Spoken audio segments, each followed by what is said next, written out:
So, in a Chevra Chassidis class, we talked about what does it mean to have a rectified world. And so we said good intentions, to do good, to be royal enough to serve. Not even, where it's not even appealing, you hear in the background a printer, where it's not even appealing to control anyone else, or to need anyone else to be attached so that we might feel mighty or have the upper hand. Instead, we let Hashem be the controller, the mighty, have the upper hand. And when we get that fulfillment from receiving Hashem's higher power, by doing what Hashem wants, we don't try to get anyone's power. Tzivus Hashem is like a hosting Hashem. The goal is to host only Hashem and nothing else.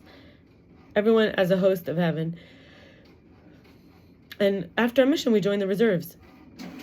This is how we are given the foundation, provided resources. There's no hatred, no violation. So the rectified world would therefore be, because no one needs power over anyone else, would be a rectified world.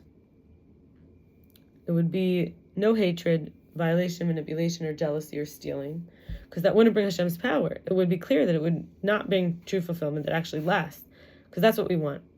And then there's this interesting idea that sheker and kesher. Kesher means bond or tie, and sheker means lie or false.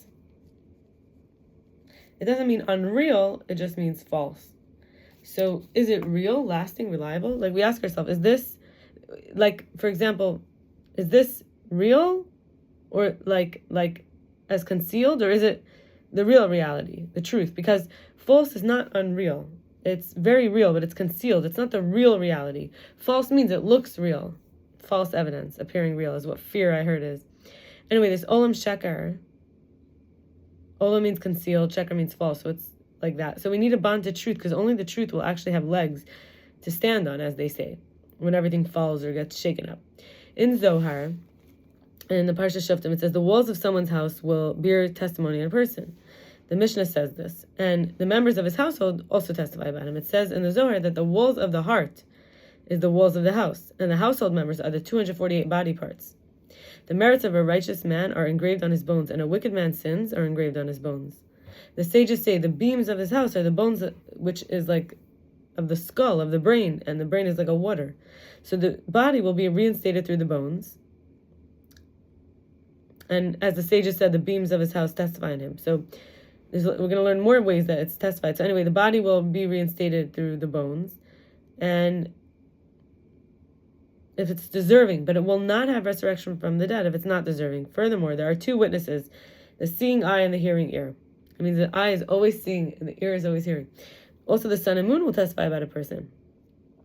And the courts counts and judges his iniquities, and also the two witnesses could be Bar Shem Kavod Mechsedelim Ba'ed, which is blessed is the name of his glory of his kingdom forever and ever. Additionally, the two witnesses could be heaven and earth, or the ayin from Shema, the Hebrew letter Shema, and the Dalet from Echad, which means one, which means aid. Aid is a witness. Furthermore, the Holy will blessed be He, and His Shechina, His divine presence, His feminine, also give testimony in person, and also the two witnesses, which are called Zera and Pin, the central column, and the righteousness, which is Yisod. The relational triggers that I was learning. Okay, so I went to a 12-step meeting to really understand deeper about like what a rectified world would mean. Testimony, like what does this mean to me? And I was realizing like there was this child in me that, where it was not rectified, let's say the broken home, right? It felt like recognizing that child desperation that I wanted, because I think kids naturally want to belong and fit in, and they'll do whatever they can in order to.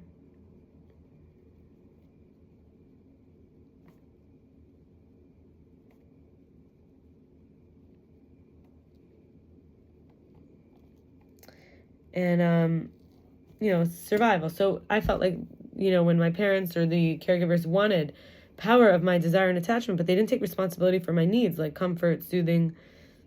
So kids naturally want to fit in. So I had this desperation where I felt like I had to be giving them my power.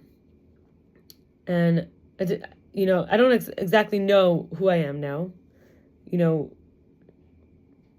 when I was not, when I'm not living for anyone else's approval, because this version of me that wanted my parents' approval, and I was willing to be like so needy and desperate and be like without any dignity. So it feels like that was like a past Shana who died, and maybe what's really dead is that she was looking to plug in her umbilical cord, the open socket, the wounds, but it's plugged into me now because no one wanted her or loved her. It's very sad to say, or validated her or cared about her existence, and I wish someone would see her goodness. So now it's up to me. And that's what we call self-confidence and internal validation.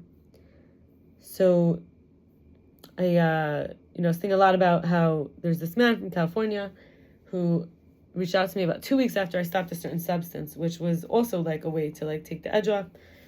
And I felt he gave me back really my inner child in a lot of ways. He only wanted the adult Shana because he also has an inner child and had like trauma in his history. And, sometimes when he needed space, I was recognizing it really triggered my childhood wounds of being locked out or shut out, cut out in the bathroom, the bedroom, hallway, outside. So many places I was like cut out because they wanted me to be desperate. So I would fight to come back in to belong. It made them feel powerful, right? I just wanted to be inside, included. And I was felt so unaccepted and exiled, basically deprived, neglected.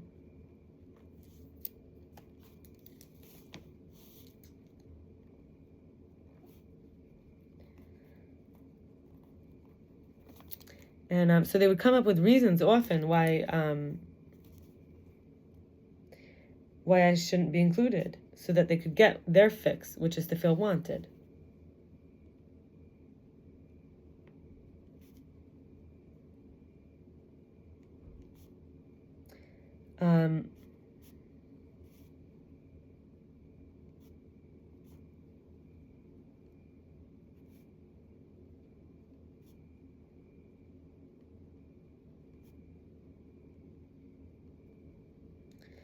And so just like think of this locked out version of me. Also, as a baby, I was incubated for a few days.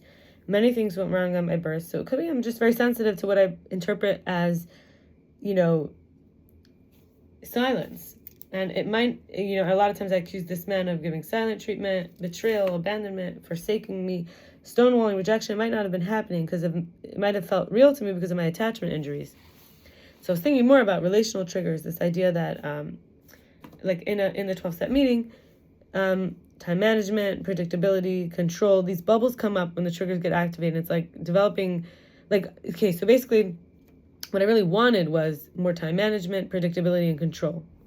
And what I was learning was developing boundaries and self-soothing and having that trusted foundation, secure attachment, fit spiritual condition, and higher awareness of patterns so that I could work on my thoughts when I would think I'm unwanted or inadequate, unlovable or defective.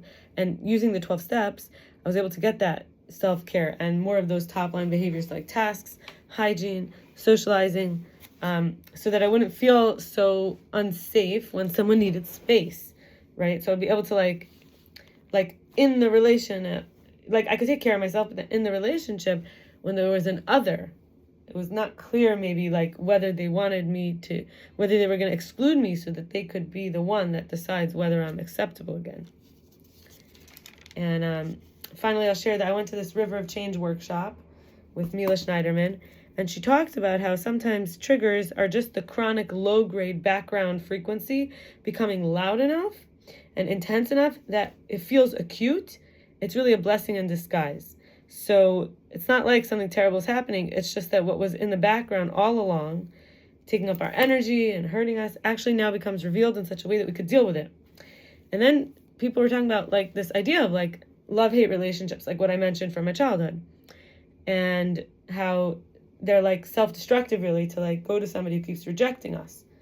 And the ups and downs, highs and lows, it's an intense feeling that replaces the drama from the childhood. Not replaces, that mimics, that repeats.